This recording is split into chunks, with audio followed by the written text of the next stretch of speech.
Guys first ಬ್ಲಾಗಲ್ಲಿ ಎಲ್ಲ ಎಡ್ಬಿಡಂಗೆ ಈ ಥರ ಮಾಡಿಕ್ಕಿದ್ದೀನಿ. ಸೊ ಇದನ್ನಾದರೂ ನೀಟಾಗಿ ಮಾಡೋಣ ಅಂತ ಹೇಳ್ಬಿಟ್ಟು ಮಾಡ್ತಾಯಿದ್ದೀನಿ. ಸೊ ಇವತ್ತು 2ನೇ ದಿನ ಮಟನ್ ಊಟ.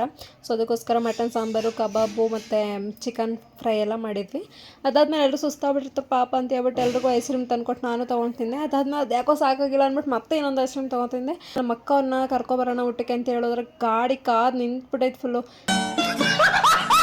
ಅದಾದ್ಮೇಲೆ ಅವ್ರ ಮನೆಗೆ ಹೋದ್ರೆ ಜಿರಳೆ ಸಿಕ್ಬಿಡದ. ಓ ಕಬಾಬ್ ಮಾಡ್ಕೊಂಡು ತಿನ್ನು ಗೈಸ್. ನಮ್ಮ ಅಕ್ಕ ಮನೆಯಿಂದ ಈಗ ನಮ್ಮ ಮನೆಗೆ ಬಂದಿದ್ದಾಳೆ. ನಾನು ಅಲ್ಲಿಂದ ಬರೋಷ್ಟಲ್ಲ ಮತ್ತೆ ಕೂಡ ಬಂದ್ಬಿಟ್ಟಿದ್ರು. ಬರೋಲ್ಲ ಅಂತ ಹೇಳಿದ್ರು, ಹುಷಾರಿಲ್ಲ ಅಂತ. ಅದಕ್ಕೆ ಶಾಕ್ ಆದೆ. ಇವತ್ತಿಗೆ ಮಟನ್ ಊಟ ಎಲ್ಲ ಮುಗೀತು. ಮತ್ತೆ ನಾಳೆ ಮಡಕೆ ಇರುತ್ತೆ. ಅದಕ್ಕೆ ಇವತ್ತು ದೇವ್ರ ಊರು ತುಂಬ ಮೆರವಣಿಗೆಗೆ ಬರ್ತಾರೆ ನೈಟು. ಟೈಮ್ ಪಾಸ್ ಆಗ್ತಿರಲಿಲ್ಲ ಅಂತ ಹೇಳ್ಬಿಟ್ಟು ಪಕ್ಕ ಮನೆ ಕರ್ಕೊಬಂದೆ. ಹೇ ಮಟನ್ ನೀನು ಎಷ್ಟು ಕೆಜಿ ತಿಂದೆ? ಗೊತ್ತಿಲ್ಲ. 1 kg ಮಟನ್ ತಿನ್ಕಂದು ಒಬ್ಳೆ. ಮತ್ತೆ ಎಷ್ಟು ಪೀಸ್ ತಿಂದೆ? ಬಾಯಲ್ಲಿ ಹೇಳು, ಎಷ್ಟು ಪೀಸ್ ತಿಂದೆ? ಅಲ್ಲೆಲ್ಲ ನಿನಗೇನು ಹುಡುಗ ಬೀಳೋದಿಲ್ಲ ಕಡೆ. ಎತ್ತು ಕೈ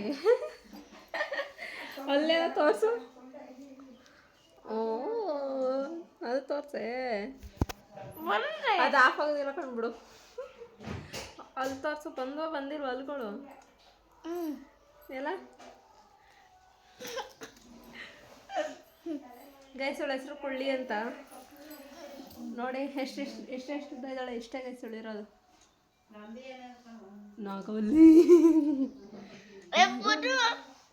ಬುಡ್ರು ಯಾವ್ದು ಬುಡ್ರು? ಬಾಯ್ ಮಾಡಾಯ್ತು. ಓಕೆ ಗಾಯ್ಸ್, ಬಾಯ್ ಅಂತಾನು. ಬಾಯ್ ಅಂತಾನೆ ಕುಳ್ಳಿ ಅಲ್ಲಿ. ಹ್ಞೂ ಕಾಣೇನು ಬಾಯ್ ಅಂತಾನು. ಏಯ್ ಬಾಯ್ ಅಂತಾನೆ. ಏಕೆ? ಹಲ್ಲುಗಳು ಕಾಣಿಸ್ಬಿಡ್ತಾವ. ನೋಡ್ರಿ ಅಲ್ಲಿ ಕಾಣಿಸ್ತು.